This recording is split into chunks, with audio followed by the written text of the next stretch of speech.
చెప్పకనే చెప్పినట్టు మాత్రం ఈ ప్రభుత్వం అయ్యింది.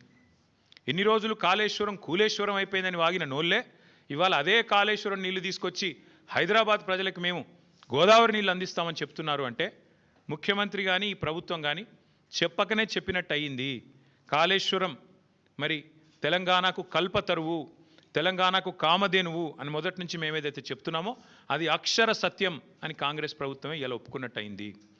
అట్లాగే ఒక నెల రోజుల కింద అనుకుంటా మా భువనగిరి యాదాద్రి జిల్లా గంధమల్ల రిజర్వాయర్ కూడా ముఖ్యమంత్రి గారు శంకుస్థాపన చేసి భారీ సినిమా డైలాగులు కొట్టినారు. అక్కడ కూడా నేను పూర్తి చేస్తాను అని. ఎక్కడికి వస్తున్నాయి, ఎక్కడి నుంచి వస్తున్నాయి గంధమల్లకు నీళ్లు? అదే కాళేశ్వరంలో అంతర్భాగమైన కొండపోచమ్మ సాగర్ నుంచే కదా దానికి కూడా నీళ్ళు వచ్చేది. ఇవాళ మల్లన్న సాగర్ నుంచి గండిపేటకు నీళ్లు తరలించి శంకుస్థాపనలు, ఆ రోజు కొండపోచమ్మ సాగర్ నుంచి గంధమల్లకు నీళ్లు తరలించడానికి శంకుస్థాపనలు, మరొక వైపేమో కాళేశ్వరం మీద శాపనార్థాలు.